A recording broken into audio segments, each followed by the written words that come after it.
Oke. Selamat siang Sobat GIP dimanapun Anda berada, baik di Jerman maupun di Jakarta atau di Indonesia. Selamat bergabung kembali dalam GIP Talks ke-16. Nggak kerasa udah 16 kali kita melakukan kegiatan ini, luar biasa.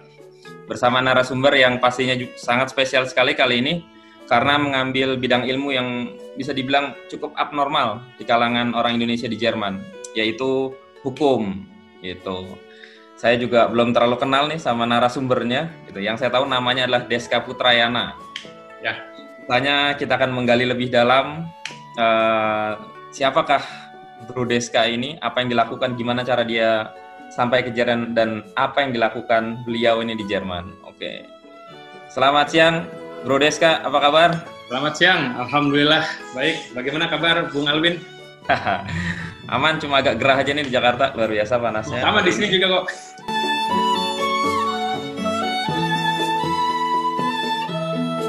Sebenarnya kalau misalkan kita lihat orang-orang anak hukum, terutama misalkan kita melihat dari alma mater saya sendiri, orang banyak yang melihat S2 hukum, kalau tidak Belanda pasti Inggris atau Amerika. Kita melihat Ivy League, entah itu Harvard, dari juga Stanford dan kawan-kawan. Itu menurut saya itu adalah tujuan-tujuan untuk sekolah S2 hukum yang sangat-sangat bagus.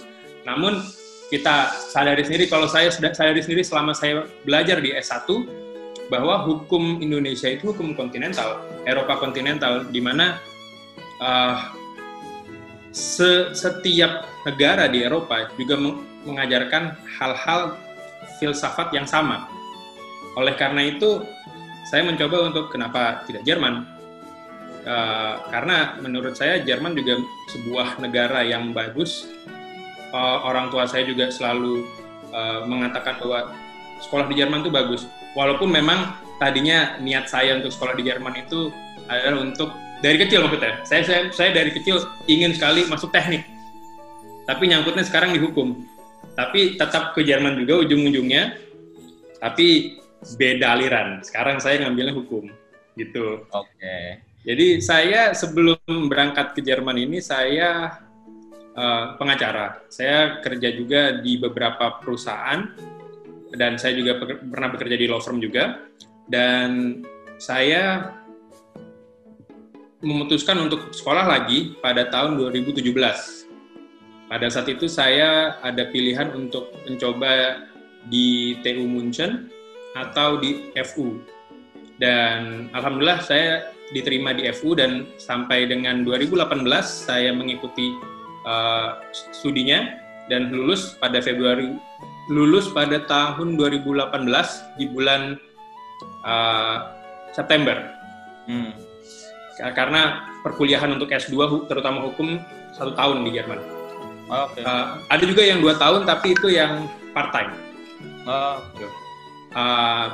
Berikutnya saya iseng, sebenarnya saat itu sangat iseng karena saya ingin membuka karir di sini. Dalam arti saya mencoba untuk melihat apakah ada opportunity, apakah ada kesempatan untuk seorang pengacara untuk bekerja di bagian hukum, bidang hukum, entah di perusahaan atau entah di law firm atau entah di konsultan, perusahaan konsultan seperti misalkan kita lihat ada Deloitte, ada KPMG, ada juga beberapa PwC di Jerman, itu sangat besar. Apakah saya ada kesempatan untuk bekerja di perusahaan-perusahaan seperti itu? Ternyata ada, dan memang ini semua terkait dengan kebutuhan. Kebutuhan sekarang adalah Indonesia sangat membuka investasi.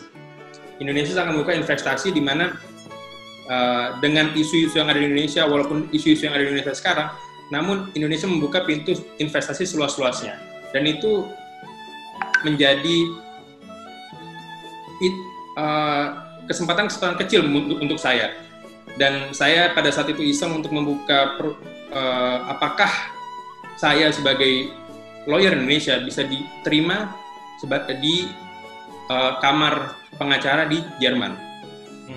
Pada saya buka peraturan perundang-undangannya, ternyata ada caranya, dan memang prosesnya mungkin agak panjang karena saya harus mengikuti beberapa, bukan tes, tapi saya harus mengikuti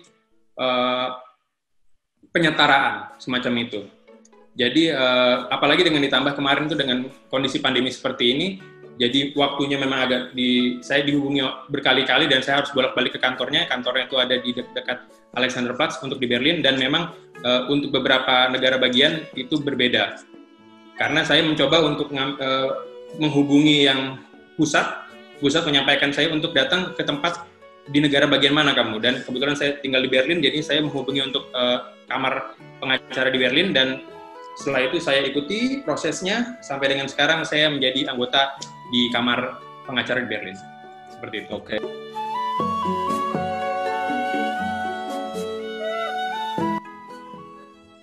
Saya paling sering dengar satu untuk student, terutama untuk para pelajar di Indonesia, saya sering mendapatkan informasi terkait dengan visa. Visa itu dalam hal ini adalah izin tinggal. Mungkin kalau misalkan kita belum tahu lapangan, kita belum ada di Jerman sendiri, visa kita kan tinggal apply bla bla bla, kita semua persyaratannya, ternyata tidak semudah itu, ya kan? Akhirnya hal ini tuh jadi momok gitu. Ini hal yang ditakutkan oleh pelajar, ya kan? Di mana tiba-tiba kita dipanggil dapat surat, ya, yang namanya surat kuning. Kalau di Jerman itu antara kita ngeri-ngeri sedap itu. Kalau misalkan kita dapat surat kuning, aduh, apakah ini dipanggil sama siapa ini? Artinya kalau surat kuning itu bisa bahagia, bisa sedih biasanya. Nah, tapi isu dari yang paling sering itu adalah paspor saya ditahan. Saya harus apa? Saya punya Duldung, saya punya Fiktionbescheinigung, saya telat untuk mengajukan ini. Yang terakhir saya dengar ada yang, dan memang lagi sedang diproses oleh kantor kami, itu ada yang deportasi. Dan itu hal-hal seperti itu menjadi momok juga. Kenapa? Karena berhubungan dengan birokrasi. Walaupun yang saya percaya di sini, ya, saya sudah mengurus banyak sekali birokrasi yang saya lakukan di sini, semua bisa dilakukan di sini. Pertama adalah kita punya semua dokumen lengkap. Nggak usah takut. Walaupun sekasar-kasarnya saya pada saat datang ke sini 2017 saya belum bisa bahasa Jerman. Belajar pelan-pelan. Tapi semuanya, walaupun kita melihat kadang-kadang suka, saya nggak tahu nih harus ngomong apa segala macam, tapi alhamdulillah selama ini tidak ada masalah. Dokumen hilang ataupun dokumen tidak punya, karena kadang-kadang itu kita ada beberapa birokrasi yang sulit, di mana kita harus punya dokumen ini dulu untuk mendapatkan dokumen yang kedua. Sementara dokumen yang ini dulu harus kita lakukan dokumen yang lain dulu, gitu. Misalkan hal yang paling wajib dilakukan pada saat kita datang ke Jerman adalah kita harus daftar ke Bezirksamt. Itu apa? Untuk kita mendapatkan Meldbescheinigung. Itu penting sekali, di mana setelah itu kita bisa untuk mendaftar bank misalkan. Kalau untuk pelajar mungkin kita datang mau buka konto, mau buka account dari blog account untuk dipindahkan. Itu karena prosesnya pun tidak hanya 1-2 hari, ya kan? Dokumen-dokumen yang harus dipenuhi tadi, habis itu kita apa lagi? Kita harus ke Finansamt. Walaupun pelajar, tapi kita harus punya yang namanya nomor pajak. Karena kita, siapa tahu nanti kita akan bekerja sebagai part-time, atau misalkan kita mau bekerja juga sebagai full-time, itu bisa, ya kan? Memang terbatas untuk pelajar, namun ada kesempatan itu untuk mengambil kerja sambilan. Nah, hal-hal yang tadi saya sebutkan itu adalah hal-hal yang biasa terjadi dan biasa menjadi ketakutan untuk pelajar-pelajar atau untuk warga negara Indonesia di Jerman, terutama terkait dengan hukum, gitu. Dan yang berikutnya mungkin ada hal-hal selain daripada visa dan izin tinggal ini adalah hal-hal privat. Contohnya adalah saya menikah dengan warga negara Jerman, apa yang harus saya lakukan? Saya pindah ke warga negaraan, apa yang harus saya lakukan? Saya punya anak di Indonesia, apa yang harus saya lakukan? Itu juga hal-hal yang sering sekali saya saya dihubungin untuk hal-hal seperti itu. Oh iya, saya punya anak di Jerman, saya punya anak di Indonesia. Warga negara Jerman punya anak di Indonesia, apa yang harus saya lakukan? Saya ingin pindah ke warga negara, apa yang harus saya lakukan? Hal-hal seperti itu yang menjadi masalah juga. Terkait balik lagi birokrasi. Birokrasi di Jerman itu sangat-sangat ruwet, tapi apabila kita ikutin step by step, pelan-pelan, one at a time, tidak ada masalah. Karena semua hak bisa diselesaikan di sini, begitu.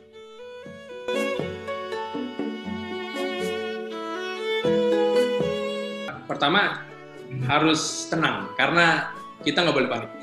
Yang tadi saya contohnya misalkan dapat surat kuning, apa yang harus saya lakukan? Kalau memang kita tidak pahami, walaupun kita bisa baca secara teks, saya harus ini, saya harus itu. Kadang juga mungkin ada rechnung datang, ada invoice datang, ada nota datang untuk, kita harus apa yang kita harus lakukan ya? Apa kita harus bayar? Apakah kita harus apa yang kita lakukan? Karena kita kadang-kadang suka tidak tahu apa ini, dan kadang kita malas tanya. Paling gampang kita punya kawan. Kadang kita punya kawan orang Indonesia, kita punya komunitas orang Indonesia di Berlin atau di Jerman, kita tanya, saya dapat ini, apa yang harus saya lakukan? Silakan ini. Dan juga sekarang contohnya GIP sendiri, GIP juga sekarang sudah punya konsultasi, bidang konsultasi untuk terkait dengan masalah-masalah yang terkait masalah birokrasi juga, terutama di Jerman, terutama dengan imigrasi mungkin. Dan tips yang berikutnya mungkin kita siapkan semua dokumen. Saya pada saat mengurus dokumen untuk diri saya sendiri, saya lihat checklistnya, semua itu ada di internet. Jadi tidak usah panik. Kalau memang kita tidak tahu, kita bisa tanya langsung kok. Gitu. Kita bisa melihat, saya butuhnya dokumen ini. Bentuk dokumen ini seperti apa sih? Gitu. Kita bisa telepon. Untuk sekarang, mungkin dengan kondisi pandemi seperti ini, kita harus buat jadwal mungkin untuk bertemu. Dan bahkan beberapa institusi di Berlin yang saya tahu memang sedang menutup kantor mereka. Dalam artian kita komunikasi via telepon. Kemarin saya beberapa kali telepon dari beberapa institusi di Jerman karena mohon maaf kami tidak bisa untuk membuka kantor hari ini. Jadi kita komunikasi melalui telepon misalkan seperti itu atau melalui video. Itu juga bisa dilakukan. Dan siapkan dokumen. Jadi tadi tenang dan kita siapkan dokumen semuanya untuk birokrasi, dan apabila memang tidak tahu sama sekali, kita bisa tanya. Banyak sekali kawan-kawan, banyak sekali komunitas-komunitas yang ada di Jerman yang bisa membantu, begitu. Ataupun kita bisa datang ke kedutaan Indonesia di Berlin, atau ada di KJRI Frankfurt, dan di Hamburg ya, satu lagi. Betul. Ya. Dan sudah jelas pasti mereka akan membantu, gitu.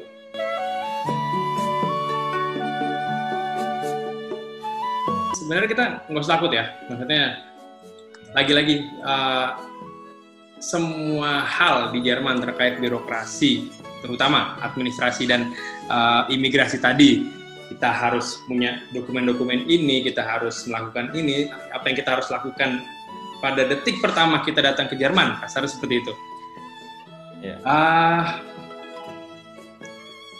Nggak usah takut gitu kan. Maksudnya tidak perlu takut untuk menghadapi hal-hal seperti itu. Kenapa? Karena kadang-kadang kalau misalkan kita melihat, ini saya punya masalah hukum, apa yang harus saya lakukan? Udah pengacara aja. Aduh, pengacara. Itu sering banget. Aduh, pengacara. Kasarnya seolah-olah kayak kita tuh adalah hantu atau bagaimana gitu kan. Kok kayaknya pada takut gitu untuk ketemu pengacara. Karena tidak hanya, jangankan pada pengacara-pengacara Jerman, ini pengacara yang sama-sama kita bisa bahasanya bisa bahasa Indonesia, pakai bahasa Indonesia. Walaupun ternyata nggak bisa pakai bahasa Indonesia, bisa pakai bahasa Inggris. Ya, tidak perlu kita takut untuk ngomong pakai bahasa Jerman, tapi tetap saja ada yang, aduh nggak deh, gitu kan, karena takut. Nah, sementara kita di sini sebenarnya untuk membantu kok, gitu. Karena kadang begini, ada hal-hal yang memang kita harus lakukan saat itu juga, secepatnya. Ada kondisi-kondisi kasus di mana pada saat kita tahu kondisinya, sebenarnya kalau kita lakukan ini seminggu yang lalu, itu akan jauh lebih mudah. Dan itu hal-hal yang sebenarnya ingin saya dan kolega saya di sini hindari. Memang kalau kebutuhan, oh saya dipanggil, saya dapat surat kuning tadi, gitu kan. Saya tidak tahu harus apa, silahkan datang, gitu kan. Bukan menjadi hal-hal yang, oh saya takut nih, saya takut karena saya nggak mau berurusan dengan hukum, sementara itu sebuah keharusan bahwa pada suatu titik Anda akan berhubungan dengan hukum. Walaupun hal yang baik ataupun yang buruk. Saya tidak mau mendoakan untuk menjadi hal yang buruk atau segala macam. Namun ada loh kita titik-titik di mana oh ya saya butuh. Dan kalau tidak dilakukan hari itu, ya Anda bisa menjadi, misalkan saat itu ada yang deportasi contohnya, itu menjadi sebuah hal yang oke, apabila ini dilakukan seminggu saja sebelum kita punya deadline, itu akan lebih baik lagi. Karena saya lagi di sini secara institusional, Jerman sangat mematok waktu. Ketepatan waktu itu sangat dijunjung tinggi di sini. Oleh karena itu, saya dapat surat tanggal berapa? Saya cuma punya 7 hari kerja sejak surat saya diterima. Walaupun saya diterimanya, saya baru baca kemarin, tapi surat itu tanggal seminggu yang lalu, mereka tidak mau terima. Ya nggak bisa. Gitu. Ini hal-hal yang memang, kalau memang kita butuh, kita nggak usah takut. Buat apa kita takut, tapi pada akhirnya nanti kita akan kena masalah yang lebih besar. Oke, saya punya masalah, saya kena masalah dengan imigrasi, saya kurang untuk memberikan sebuah dokumen, tapi ya udah nanti aja belakangan. Sementara di situ kita bisa hubungin pengacara untuk mengurusin itu misalkan. Ternyata pada saat sudah kita tunda, pada akhirnya ternyata oh maaf, saya ini sudah telat. Dokumen ini sudah tidak berlaku lagi, administrasi ini sudah tidak berlaku lagi, sehingga apa yang dilakukan sudah telat, sehingga menjadi konsekuensi hukum yang lainnya. Dimana kalau misalkan kita sebagai pengacara sudah ada sebuah kasus, dan ternyata kasus sudah berkembang menjadi sebuah kasus yang lain, sehingga itu lebih sulit untuk diselesaikan, untuk kami juga sebuah masalah gitu. Karena kami sendiri ingin memberikan servis kami yang terbaik otomatis. Ya, dan juga karena memang yang sangat ditakutkan mungkin wah biaya Jerman mahal. Cuman ya kalau misalkan kita dapat melakukan itu sebelumnya, mungkin kondisi tersebut bisa dihindari, begitu kan? Jadi memang hal-hal yang ditakutkan itu tidak perlu ditakuti, begitu. Oke Des, thank you banget atas waktunya, atas sharing-sharing infonya nih. Dan ini ngasih banyak point of view yang baru buat gue sendiri dan mungkin buat kawan-kawan yang nyaksiin juga gitu. Yang ngomong juga bisa dibilang bisa dipercaya lah karena beliau adalah yang bermain di ranah hukum. Salah ngomong, salah kepelintir sedikit, dia tahulah resikonya seperti apa gitu. Jadi kayaknya nggak terlalu banyak mecinnya lah apa yang disampaikan sama Deska. Sekali lagi thank you Des atas waktunya. Kita ketemu lagi nanti di Berlin, kita ngopi bareng ya. Thank you Des. Buat yang lain thank you yang udah gabung. Kita ketemu lagi di GP Talks 17 berikutnya. Temanya itu minggu depan narasumbernya 2, kemungkinan besar moderatornya juga 2 gitu. Tentang apa tunggu aja nanti flyer selanjutnya ya. Thank you semuanya. See you.